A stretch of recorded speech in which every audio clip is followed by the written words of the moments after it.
All right. Hello, everybody, and welcome to our final Around the World of 2024. We're going to go back around the world. It's Mark Yusko from Chapel Hill, sunny Chapel Hill today after a rainy week. And all right. So as you know, we go back through all the around the worlds of the previous year. Go super fast through the slides. You've seen the slides before, most of them. So I will just go quickly through them, but don't hesitate to put questions in the Q&A panel and I will try to get to them. But here we go. So a year ago, the bulls were firmly in charge. Money printing galore. Jay the Dove was back. And, that's where we were. This year, we started with the surprises in January, went to power politics and populism. In February, China is uninvestable, according to the pundits. In March, then we did a bunch of topical webinars in April. Throwback Thursday to macro memory lane. Deja vu all over again. Is this the 1970s again? As I love 70s music. Vacationomics, some time off, then some more topical webinars. Then we had two back-to-back sessions on the election, one before the election, one after the election. And today we're doing back around the world. So we'll do the 10 surprises review in January with the new surprises for 2025. The consensus was that, GDP would be great. It was, that we'd avoid recession. We did, that rate cuts would happen by Q2. It was off by a quarter. It was Q3. S&P at all-time highs. Absolutely. Bonds are back. Not so much. Inflation stays cool. Not really. We never did get to the 2% target. It's cooler than it was, but we didn't get to the targets.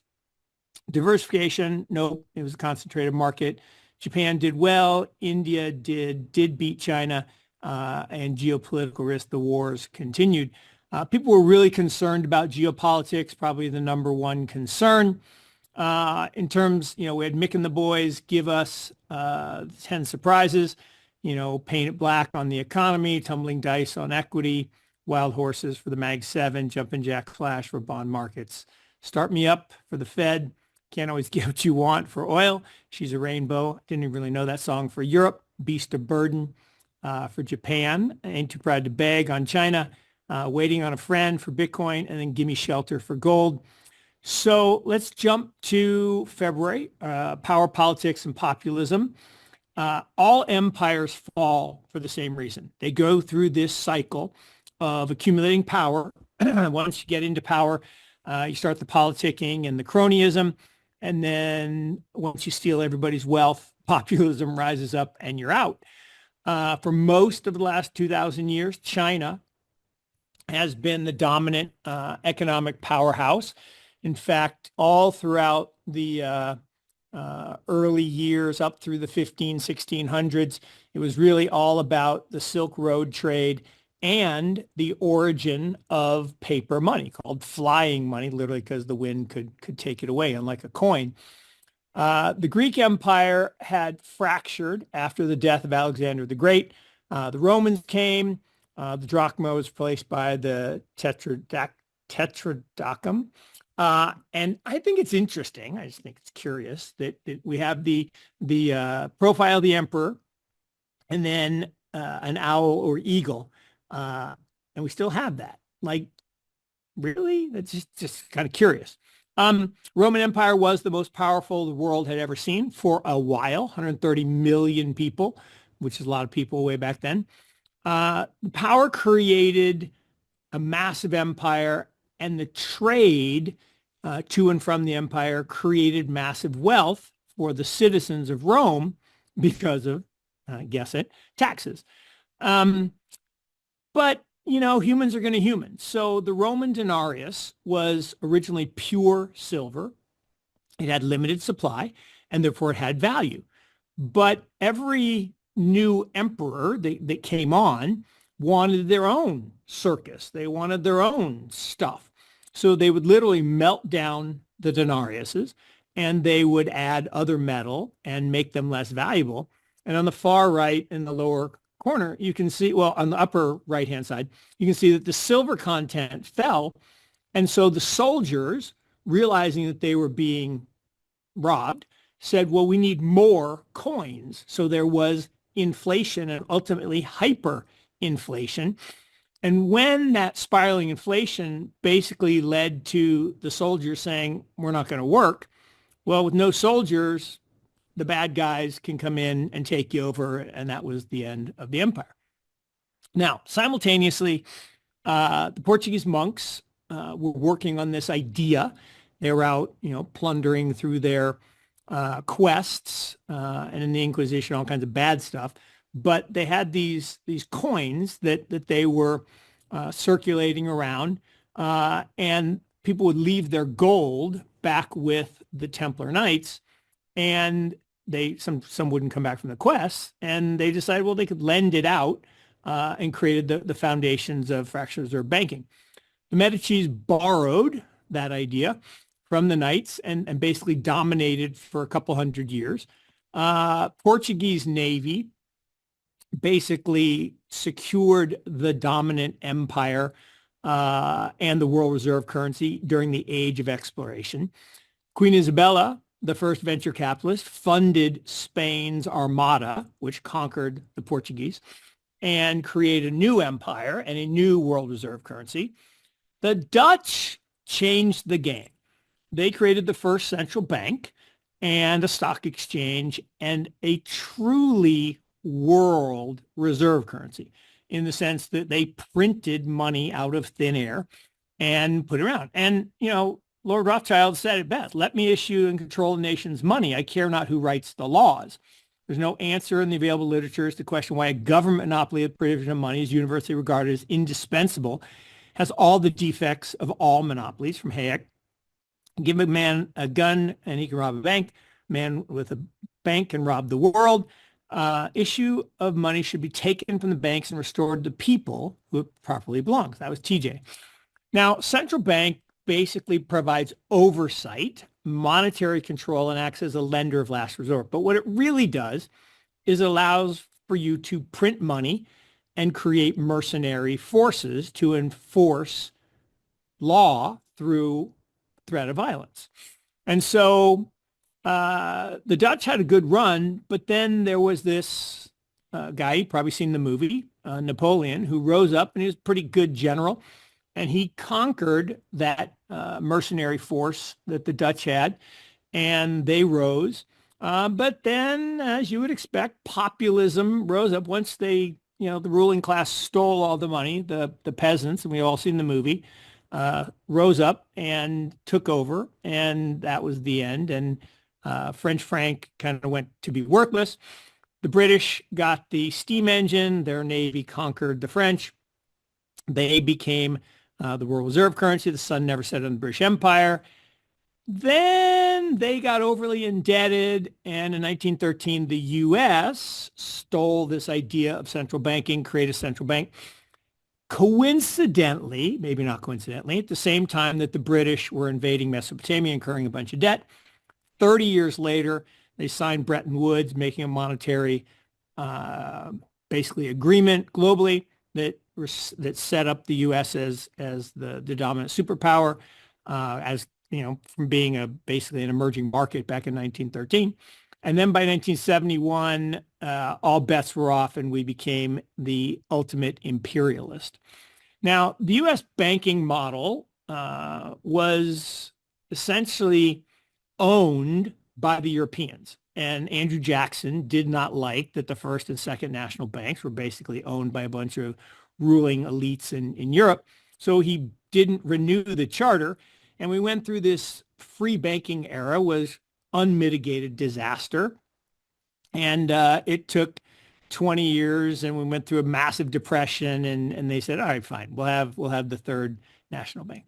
A couple of years later, we had the panic in 1907. Well, what was that? Well, J.P. Morgan famously said, I like a little competition. And so he spread some rumors about the Knickerbocker Trust, who was taking share away from the New York regional banks.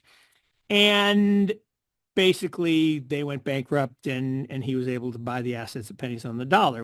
And it turns out that JP Morgan and John D. Rockefeller were buddies, and John D. Rockefeller's father-in-law, Amory Aldrich, was this super powerful guy who created the Aldrich Plan to create the first central bank in the United States. And on the left-hand side, there was a book written about how this was a really bad idea, and it would turn into this, multi-armed hydra that would suck all the money out of the life of corporations and citizens and give it to the rich. And that's exactly what happened. So the panic, though, caused this outcry for a solution. Governments always have a solution for the panics that they create. So the creature from Jekyll Island was, you can't make it up that they met on Jekyll Island to create the Federal Reserve. And TJ was right. Once the banks issued the money, they were able to steal the wealth through this thing called inflation. And the rich got richer and the poor got poorer. And the central bank has been basically working overtime. You can see from 1776 to 1913, a dollar was basically worth a dollar. It fluctuated around the war and the Depression. But ultimately, since the creation of the Federal Reserve, it's been going straight downhill through this stealth wealth tax. Garfield says whoever controls the volume of money is the absolute master of all industry and commerce. It's controlled by a few powerful men, and it was men for most of that time. And you don't have to be told how periods of inflation and depression originate. Most Americans have no understanding of the operation of the international money lenders. The accounts of the Federal Reserve have never been audited. It operates outside the control of Congress and manipulates the credit of the United States.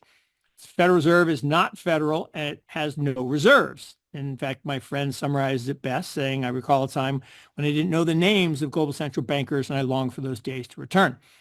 Now, the big deal was 1971. 1971, there was a systemic transfer of wealth to the upper class.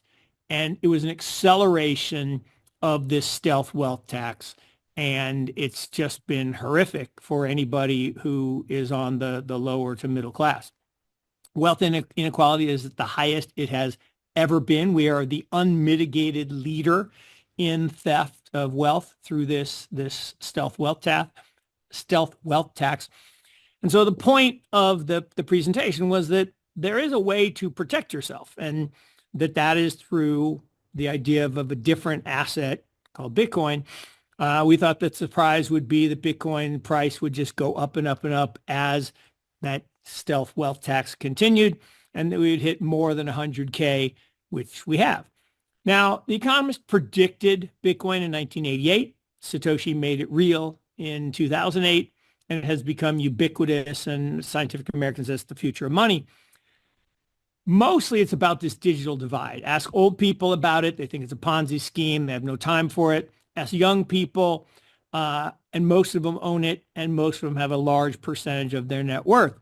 There is one boomer who has embraced it. MicroStrategy, and the light green are updated slides from the previous presentations. MicroStrategy, you can see on the left-hand side or the right-hand side, started their strategy in late 20 and boomed. And then we had the bear market in Bitcoin. Everybody saw it was a bad strategy. It's been a pretty good strategy for Michael and MicroStrategy holders. Now, the fact that most of the largest asset managers in the world have launched Bitcoin ETFs, probably, because they're all run by boomers, probably is more than just a fad. And the reason is because there's 30 trillion with a T. Remember, that's $1 a second for 31,710 years. There's $30 trillion in all of these boomer accounts. And if they allocated 1% to Bitcoin, that'd be $30 billion. That would actually be more money. $300 billion. No, $30 billion. Sorry. That would actually be more money that's ever gone into Bitcoin up to this point, and it would, move the price. Bitcoin fundamentals, super positive, hash rate, new all-time highs, number of addresses with 0.1 Bitcoin all-time high. And so therefore the halving that was going to occur this year in April was basically setting us up to say that Price could be somewhere on the left-hand side around 114,000. Tommy Mustache said 105,000. Tim Peterson, who I really like, said 120,000. So somewhere between, 100K and 120K, and we're halfway through December, and, we hit 103 so far. We'll see how high we get. So Bitcoin made a very powerful move post the ETF sell-off. It got to overbought. But since that time, the green arrows on the left show what happened around the halving. And we were overbought, and we stayed more overbought. And we actually rallied another 50% before we went into this distributive pattern starting in March. And we basically made a series of lower highs and lower lows. And that's a pattern where the big boys are selling. Well, what are they selling? Well, they're selling the futures and buying the ETF. It's an arbitrage, and they were levering that up and making free money. And then there was this break of that pattern in September and October, and probably an anticipation of Trump winning and being, positively disposed, and, saying he was going to fire Gensler and get a new SEC chairman who was more pro-Bitcoin. If you look at the appointments so far, Scott Bessent, amazing choice for Secretary of Treasury, very positive on Bitcoin. Probably not, I wouldn't call him a maxi, but very positive. The Lutnick, who's the new Secretary of Commerce, very positive, Bitcoin owner himself. 5% owner of Tether in terms of the corporation, Cantor Fitzgerald, and new SEC chair, very pro-Bitcoin, and then finally David Marcus, all really good. So we've seen this great breakout. That is a good looking chart pattern, and we'll see how it goes from here. So China uninvestable was the February topic. When I grew up, parents told me, finish your dinner. People in China and India are starving. I tell my daughters, finish your homework. People in India and China are starving for your job. Look, U.S. exports to China have quintupled since China entered WTO. China is America's fastest growing export market. That is the key. Hank Paulson saw it. That it's not about made in China. It's about made for China. And I think our current policy on China is dumb, but, I'm not in charge. China took the poverty rate from 60% to 10%. It moved 700 million people to the middle class. It's the largest consumptive force on the planet. Look, China, we know it's been the top, and we talked about that. But by 1860, China was the largest economy in the world, but it had stalled. And this upstart U.S. Was starting to rise into fourth place. By 1890, the U.S. had caught up to China, and we saw the ascent of the American empire. China, on the other hand, went into this communist era mistake, and it led to a serious period of stagnation of economic growth. By the 1980s, China had reversed the slide and quietly moved back into the top 5. By 2014, after a 123-year hiatus, so that was a long mistake of communism and socialism and all this other stuff, China became the largest economy on a purchasing power basis. Again, Trump basically said, we're going to have Cold War 2.0. It wasn't officially labeled Cold War 2.0 until 2021, after he was gone. Look, the Western media would have you believe that Hicks sind Dragons, that China's full of dragons. Well, interestingly, up until 2021, the Chinese equity market had performed in line and actually equivalent to the U.S. Well, wait a second. How could that be? Well, the surge in U.S. interest rates pricked the Chinese real estate bubble and pressured the yield curve. It basically plunged them into a deflationary spiral. Now, was that intentional? Was that planned? It's interesting.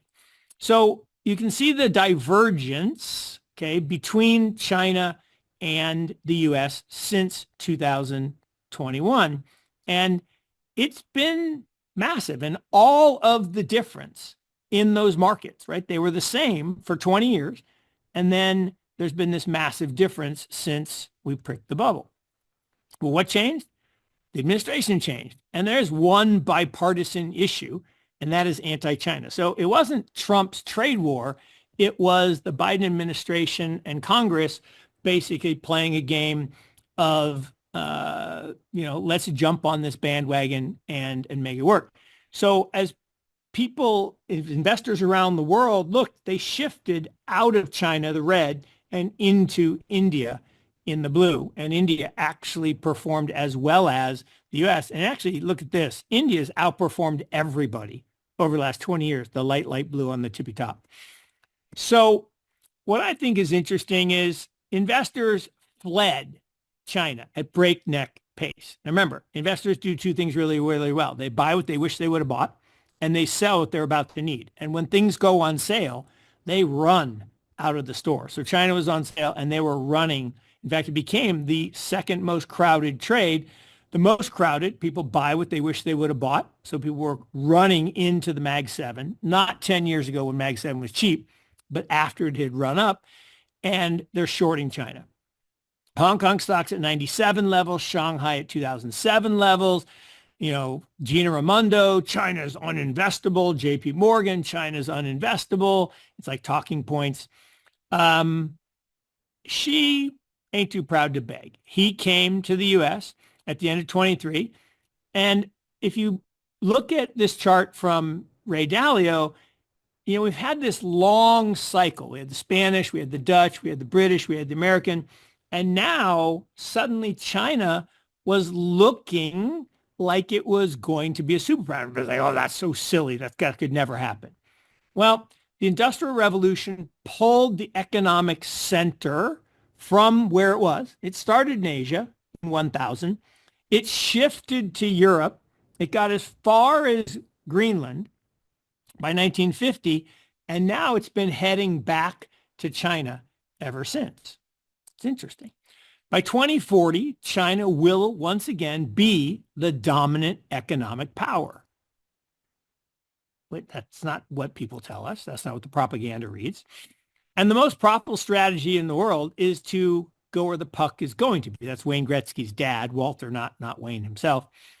And if you invested in the UK in 1900, you didn't do very well. You should have bought that upstart little country called the US at 15% of the index. Today, the US is 50+% of the index, and China is a little tiny portion. Maybe skate to where the puck's going to be. It's all about leadership.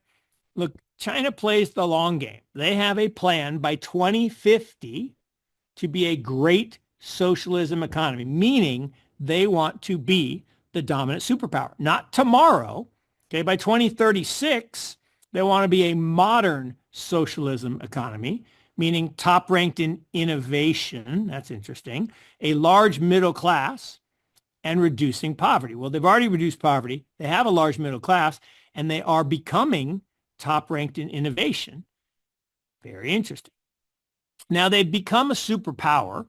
They have great integration on their minds. They want to be a global player. So the Belt and Road Initiative was a great example of reestablishing the Silk Road routes that gave them the dominance in, the better part of 1800 years. They've been refocusing inward as opposed to being the outward manufacturing hub of the world. And they're happy to see manufacturing jobs to go to places like Bhutan and Vietnam. And she said, look, if you're going to play hostile with us, you know what? That's okay. Because we're big enough now, and we've got a big enough middle class that we can just innovate and sell to ourselves and do what the United States did in the 70s and 80s and 90s. Interesting game plan. The Western narrative is China growth is disappointing. Well, it's actually 3 times better than the U.S. this year. It's interesting. Huge transition from lower middle income to upper income over the next 5 years. Disposable income should rise sharply. You know what happens when disposable income goes up? People spend it. The China consumer will drive let this sink in, 1/3 of global consumption. So it's not about global manufacturing, it's about global consumption. Chinese equities actually have never, let that sink in, never been this cheap relative to global markets. The value discrepancies reached just silly town, 40% of India, 50% of the US. And look, Xi said, fine, I ain't too proud to beg. I will come to the US and you guys will have a little ticker tape parade for me out in San Francisco. And I will confound the magazine covers and the memes. So China turned on the spigot. They walked down lending rates. They have many, many tools in their toolkit. They can buy stocks directly, even though they don't say they don't do that. Just like the U.S. says they don't do it. They just give the money to the banks and the banks do it. So lots of tools in their toolkit. Global investors responded with their biggest inflow into China markets, again, ever. It's pretty long time, ever. Limited selling plus new buyers, big rally. So we had a big rally. Now, the China rally on the left-hand side faded over the summer. And then China doubled down on stimulus in September. And September 26th, Dave Tepper went on TV and said, they asked him, what should we buy? He's like, everything. They're like, what do you mean? Like everything, buy everything in China. So his portfolio, if you look at it, is mostly China. And the markets screamed upwards. In fact, we made back 3 years of losses in 7 days.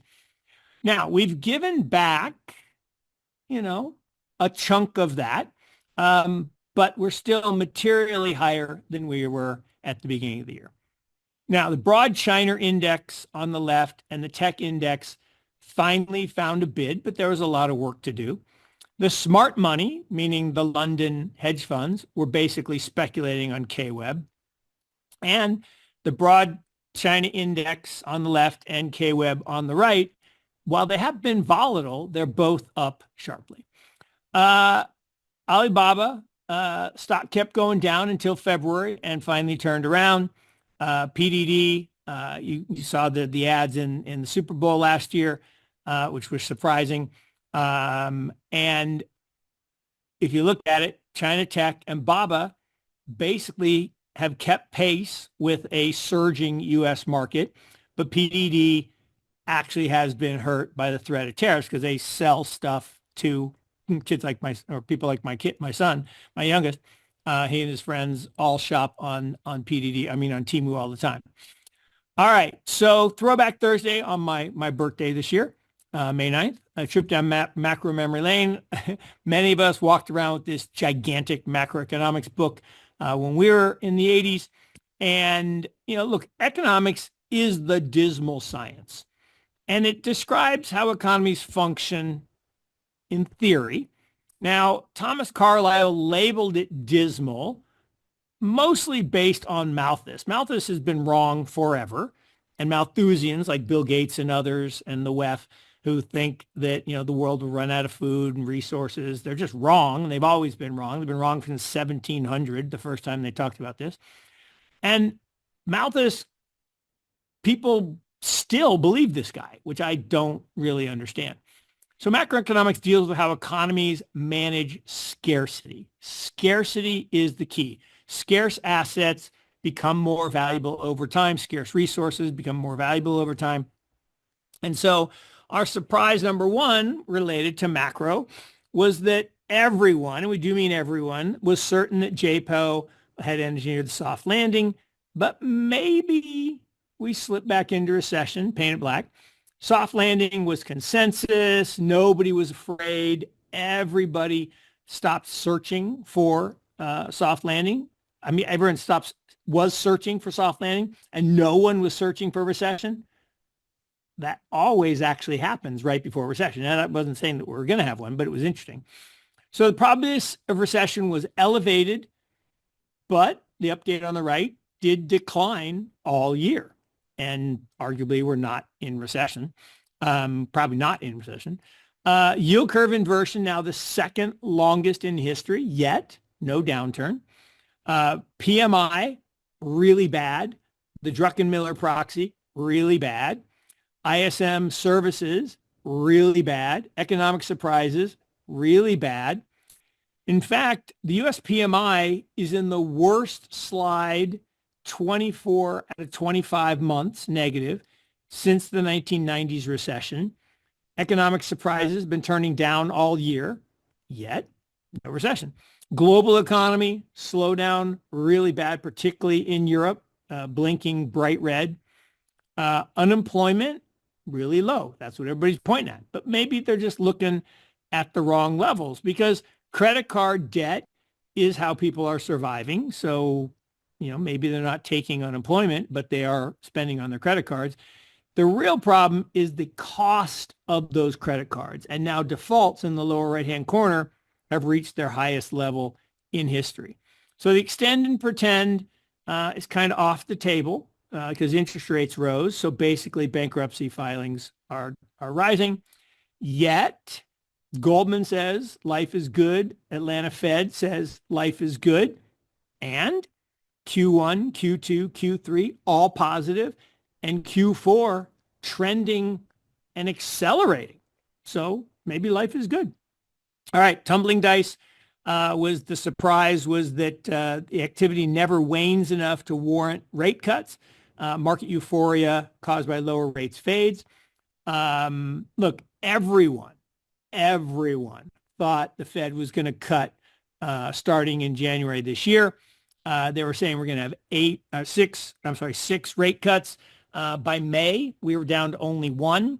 Fed usually cuts in recession. So why would they cut if we're not in recession? Doesn't make any sense. The majority of the gains were basically multiple expansion based on falling interest rates. We weren't having an increase in earnings.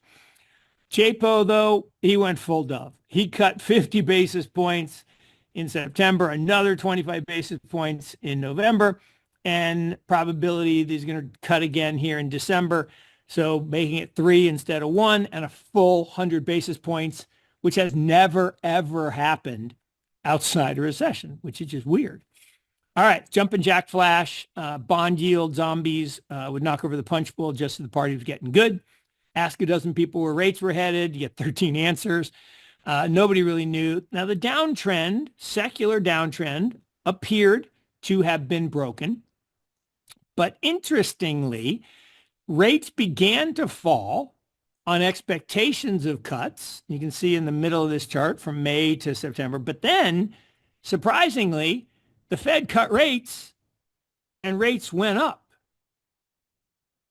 Okay, so I guess what that's saying, if you interpret it, is not only are we not going to have recession, we're actually going to get expansion and life is going to be awesome. So despite the uncertainty, long rates continued their upward trend and TLT was down. Yet if we update it, 30-year, not really going up anymore, been dead flat all year, and TLT has done no harm. So, unlike people's expectation that bonds would be a good deal this year, they haven't hurt you, but you haven't made any money either.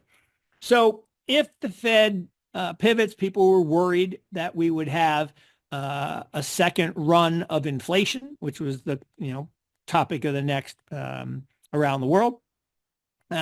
Unsurprisingly, CPI did stop contracting and ticked back up a little bit, and stagflation searches started to spike. Start me up was that the Fed would indeed crank up the money printer, and that would hurt the dollar. The dollar's been in a downtrend for 40 years.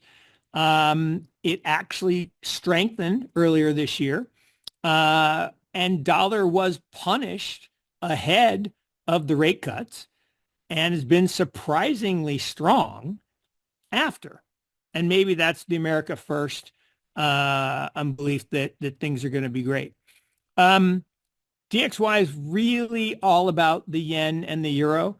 And what's interesting, updating those charts, everyone has to take a little FX pain. So the yen even though it's definitely in a downtrend, and it's probably going, 175, maybe even 200 from its 150 level today. It did have a period in the middle there where the yen strengthened when the markets were a little wobbly. And then there was a nice orderly transition to the euro strengthening as Ms. Lagarde said she would raise rates. So the real problem is the debt.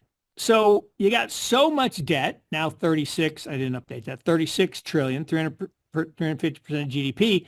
The interest costs surpassed $1 trillion. Now, the debt deficit means we're going to have to print money, and therefore we're going to have to devalue the dollar. And all of this debt can't be refinanced. So in theory, we have to do something, which is probably why Jerome the Hawk turned into Jay the Dove. Because if you look at banks on the left and the Fed on the right, they got a whole bunch of losses because they bought all these bonds and then they jacked up rates, and that leads to really bad unrealized losses. Now, M2 growth turned negative for the first time in over a century. It did get back to positive. And while the dollar has been the least bad major currency, when you look at it in terms of gold, it was falling like a stone. Now, the M2 growth is accelerating again, the updated chart on the left. And when you look at it relative to the dollar relative to gold, it continues to plummet to the hinterlands. All right, you can't always get what you want. Oil prices, we thought, the Saudis want higher oil prices, but you can't always get what you want. So the surprise would be that oil prices go up. EIA always says they'll stay flat at $80. They said the world was in balance. U.S. oil production, rig counts rolled over, but oil production kept going up. Look at this. Updated slide. U.S. oil production made a new, and this is as of yesterday, literally made a new all-time high, despite the fact on the right-hand side that we've got fewer rigs running. So it's pretty amazing. The efficiency, drill, baby drill, all of that is bad for oil prices. OPEC continues to decline. Is that an active decision or a capacity problem? Update the slide. Continues to decline. And they've still, despite the fact they say they can turn it up over 11 million barrels, they're still stuck below 10 million barrels in Saudi Arabia. And maybe that's an active decision because the U.S. is producing so much. And they're trying to get oil prices to go back up, but they've just been unsuccessful. Saudi needs $91 to balance the budget. They haven't been able to get it. There's plenty of oil. The problem is it's not cheap to get it out of the ground. The long-term chart, wildly bullish. You had to get back above the 200-day moving average, the red line on the right. And we did, right? We did get back, but then we had the death cross in the red circle, and demand collapsed, and oil has just been straight down, which we knew oil prices would go down before the election. That always happens. But to continue down after the election is probably a bad sign. Oil and gas producers, dead money now for 3 years. Ugly. But the thing that we have loved for the last 3 years, which is MLPs, continue to just churn out cash flow. And on the right-hand side, this is a pretty amazing chart. So oil prices are down. The S&P's up, a reasonable amount, not a ton. AMLP is up way more, the blue line, and the individual MLPs have just crushed stocks. I mean, and 3 years is not an insignificant amount of time. So the waiting on a friend, back to our Bitcoin prediction. Look, Bitcoin is hard-coded to become scarce. From a macro perspective, that means it's hard-coded to have an increasing value over time. Now, the Bitcoin ETFs are buying 6,000 Bitcoin a day. The problem is there's only 450 post-halving produced. That just doesn't work. So the valuation models say that the new fair value post-halving is somewhere in the 80s. This slide's a little out of date, probably closer to 90s today. Previous halvings have led to significant, in fact, in many cases, parabolic moves. And, you know, we've seen the expectations of 6 digits. We're there. Bitcoin is, again, the best performing asset in 2024. And it's a macro trade. It's the best macro trade that we've seen in the last decade. It is the best performing asset over the last decade. It is the best performing asset 13 out of the last 15 years. It will be the best performing asset again this year. So it's been good. All right. So deja vu all over again. Is this the 70s revisited? How am I doing on time? All right, I got to go faster. Yogi Berra, deja vu all over again, plus a bunch of his great quotes. I like the heat, it's the humility. Look, inflation staying cool was what the consensus was. So the surprise would be that inflation heats up.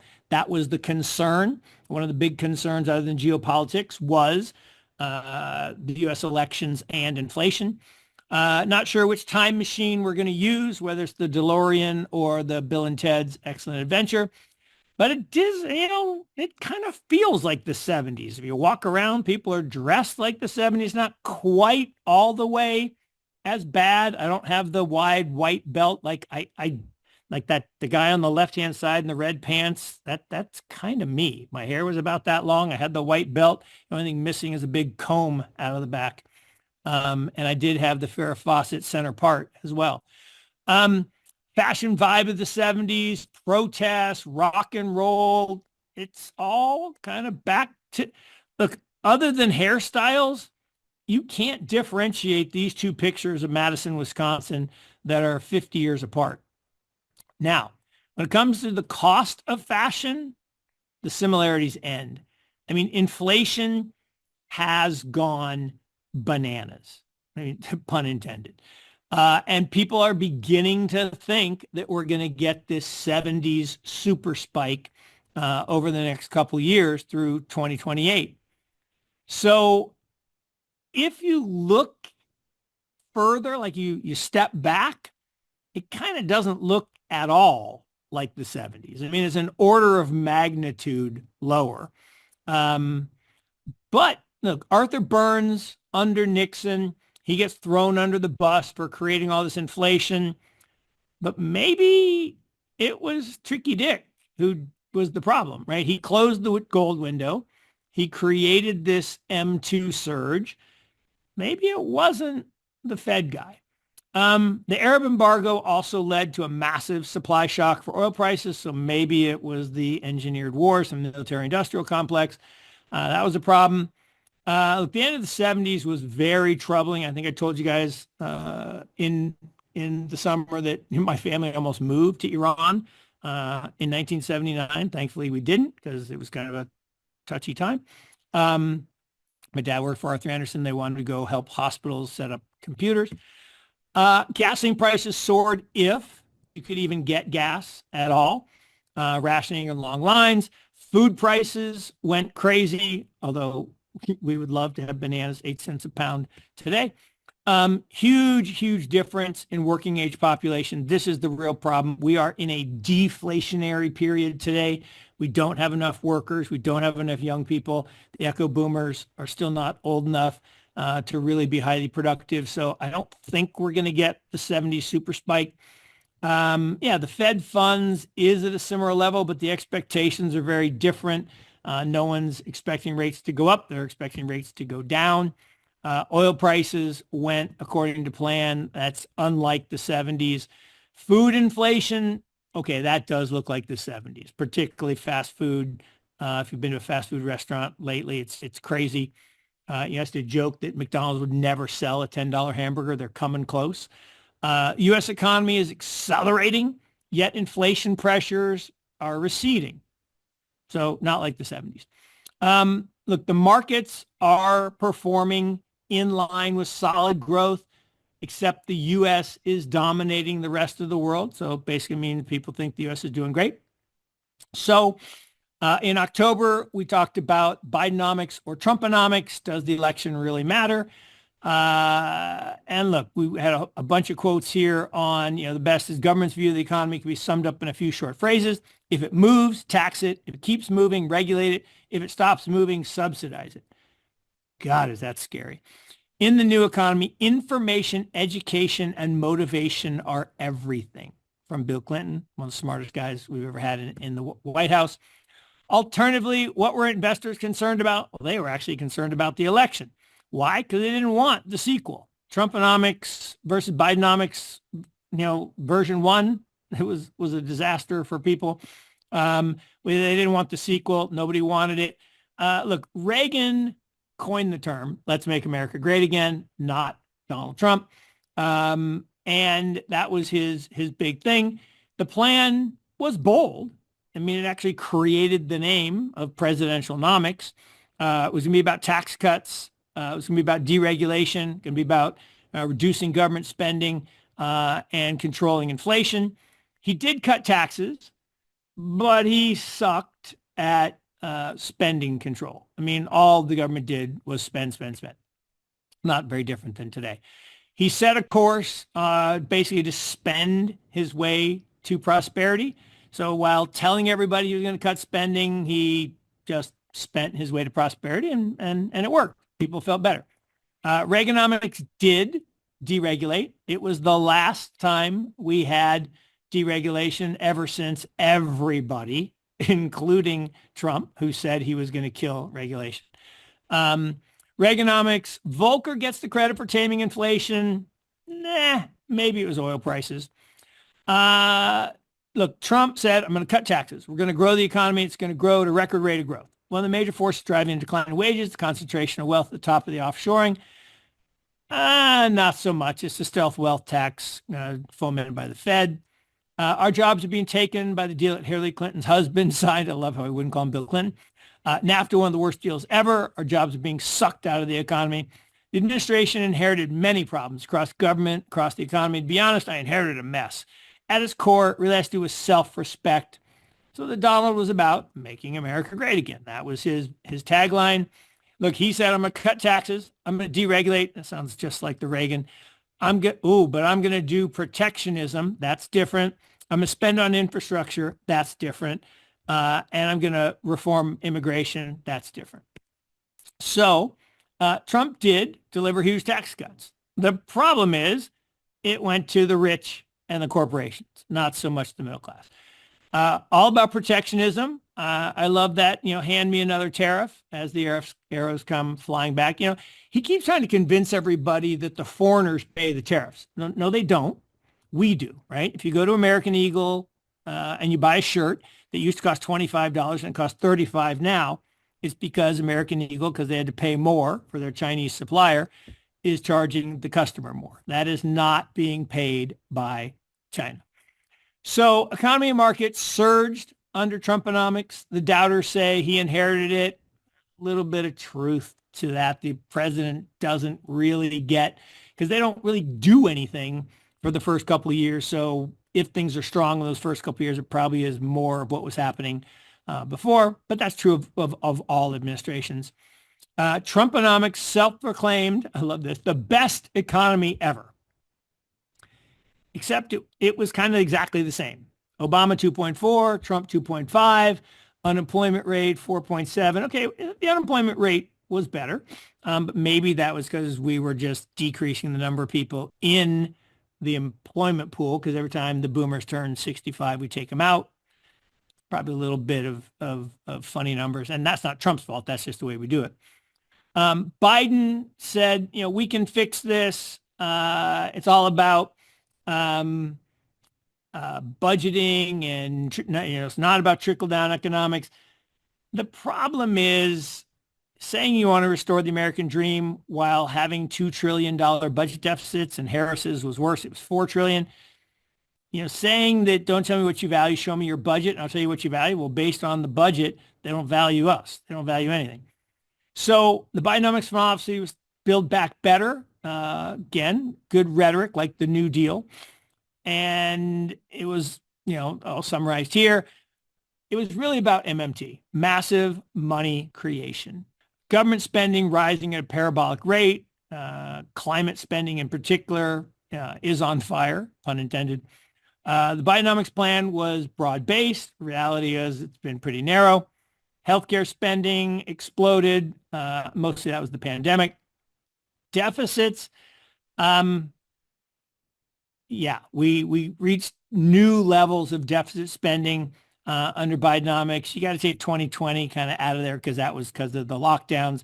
But other than that spike, everything since has just been crazy. And the big risk of spending too much is inflation. And inflation is bad. Is it going to be like 70s? I don't think so. GDP growth was solid, but volatile. Oil prices, they went down. I think that's helping with inflation. Money supply growth is real. Look, Jay the Dove, if you print too much money, we will get more inflation. That is one big risk. Back in June, it looked like it was going to be a Trump thump. Biden handoff actually made it a horse race. If we think about markets, the U.S. has had its best run in history relative to the rest of the world. The problem is there is no precedent for cutting interest rates and then having earnings rise. Because remember, the only time we ever cut interest rates is when there's a recession. So I guess this time could be different. I hate those words. Now, global central banks are cutting at the fastest pace ever. Not ever, since 2020. That was ever. Why? What are they afraid of? China unleashes a stimulus bazooka, and Tepper says, buy it all. Now, up until the election, markets were agnostic. They basically didn't know who was going to win. It was a horse race. Post-election, China and Bitcoin are the surprising winners. Maybe not so surprising to some of us, but they have been the winners. All right. So post-election, does it really matter who won? Donald, says, I'm going to cut taxes, et cetera, et cetera. We talked about that. Look, on the day before the election, the polls, again, said it was a toss-up, literally a toss-up. Now, Polymarket said it wasn't even close. Well, clearly the polls, again, were wrong, and it wasn't close. I mean, it was a red wave. House and Senate. Trumponomics 2.0, different than Trumponomics 1.0. Emphasis on trade and tariffs, trying to make the tax cuts permanent. A really big crackdown on immigration. More spending on energy, particularly drill, baby, drill, and trying to cut regulation and trim inflation. Can he do all that? We'll see. Now, he did say, Elon and Vivek, you are now in charge of the DOGE, the Department of Government Efficiency, and you're going to have to go meet with Elon and tell him what you do for a living. Now, he embraced his role as the Bitcoin president. He made a bunch of promises that he's going to get called on the carpet. He's going to have to pardon Ross Ulbricht. He won't have to fire Gary because Gary resigned. And he's going to have to make a Bitcoin strategic reserve. Now, Senator Lummis has already written the bill saying that the U.S. will buy a million Bitcoin over the next 5 years. Look, the markets were kind of muted leading up to the election. Post-election, yes, it's been America first. Triple Q and SPX outperforming Japan and Europe and gold and everything else. But Bitcoin, the biggest winner, and again, not close. You might want to get some in case it catches on, said Satoshi Nakamoto. Bitcoin ETFs continue.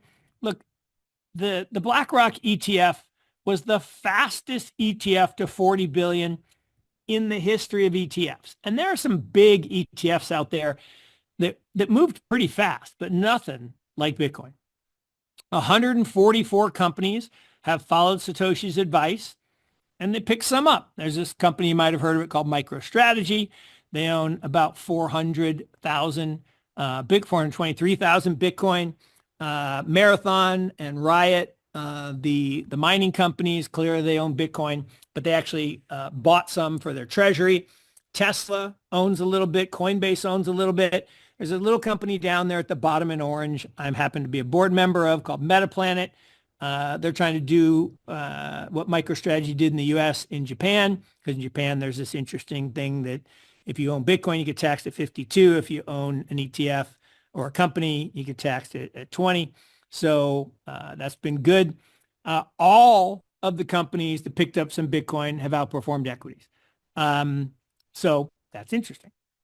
Bitcoin loves Trumponomics, but Doge is up more on the Department of Government Efficiency. Now, XRP is up even more. I struggle with XRP. Brad Garlinghouse on 60 Minutes, and he's trying to convince all the banks to use XRP, and I don't know. We'll see. But it certainly did rally a lot. It's still down over the last 5 years, but it did rally a lot in the last couple of weeks. In the past month, 9 of the 10 top performers in crypto have been altcoins, not the big dogs, plus one meme coin, Peanut the squirrel. Most of Fangman is up big post-election as investors focus on tax cuts. So Netflix, Amazon. Now Google, the yellow line, Google has this big surge in the last couple of days. I'll explain that in a second. Microsoft, and then the only laggards have been Facebook and NVIDIA. Interestingly, NVIDIA is dead flat over the last 6 months. Now, is it going to roll over hard? We don't know, but it has been dead money for 6 months. That's a long time. So Google was lagging the market on fears of losing the AI race. So what they do? They made an announcement on quantum. They made a press release that they had this new chip called Willow, and that Willow had a whopping 105 qubits. Now, the funny thing about calling that whopping is those are not functional or intelligent qubits. Those are just physical qubits. A qubit is a basically a vector state, unlike a bit, which is 1 or 0. A qubit has a quantum state. Kind of think of it as a vector of multiple states all at once. Kind of cool. The problem with quantum bits, though, is they're unstable and they interfere with each other. You get electron interference. And you need tens of thousands of qubits to actually have a functional computer. So they engineered this benchmark that said it would take, 10 septillion years for a computer to do. But it's nonsense. I mean, it's literally nonsense data. Now, they did prove that their error correction technology worked a little bit, which is good. I mean, that is good. But it wasn't worth $200 billion. Tesla, crypto, meme stocks, even bigger winners. Tesla is up the most. Coinbase is up. Robinhood's up. Palantir. Palantir trades at just silly levels because they have a monopoly on government contracts, it appears. Even ARK is back up, and GameStop. Look, those are not pedestrian numbers. I mean, that's a little over a month, and the S&P is up 5%, and Nasdaq's up almost 10, and these things are up way, way, way more. It's wild. Now, not everyone is happy that Trump won and picked RFK. So Trump was just named, I guess today, Time Person of the Year. The Make America Healthy Again people wanted RFK, but he wasn't going to get it. But they made the Time magazine cover anyway. Big Pharma, it's ugly. I mean, if you got your vaccine approved without doing blind trials, probably going to get unapproved under RFK. So Moderna is down a lot. If you have been selling drugs to make people lose weight because they're getting poisoned by the bad food, those things are looking less good. So the BRICS, certainly not happy about the Trumpster. The trade war 2.0 rhetoric, they don't like it. They're all down and some of them down a lot. I mean, Brazil and Korea down a lot, China down, emerging markets as broadly, even India down, despite their fast growth. So America first is definitely on the table. All right. Why are the global central banks cutting at the fastest rate? Well, they're afraid. What are they afraid of? Well, they're afraid of declining PMIs and falling global trade. America first, trade war 2.0 means less trade, means less profits, means less growth, means less higher markets. So what do? Well, you got to stimulate. You got to print money. So Chinese doubled down on their stimulus. Tepper said, buy it all. Trade war rhetoric, though, is doubling down too. So who's going to win, the Chinese stimulus or the rhetoric? I don't know. China's response didn't get a really great reception. China didn't go up a lot. It went up some. Chinese equities in retreat despite, now look, the response on the left-hand side to the stimulus is it did go up. But it was really just a few companies like Zhongmei, Baidu, the PDD, Meituan, all these companies that sell to the U.S., they're all getting hammered. So latest podcast, we'll put up the new one on Around the World, so you can join us there. Hedge with a capital D, really great one here with John talking about Grok. And then on the podcast that X and I do on digital age, digital currents, this has just been so much fun every week talking about the ABCDs of the digital age. So join us for that. Read these books if you haven't. Great books, particularly to read over the holiday. Look, we are grateful for everybody's time, grateful for your support. Really enjoy doing these. Hope you enjoy them as much as I enjoy making them and doing them. We wish you all the very best to you and yours for the holiday season, wherever you celebrate, wherever you go, wherever you travel. Be safe, be happy, be healthy, and we will see you again in the new year. And thanks for a great 2024.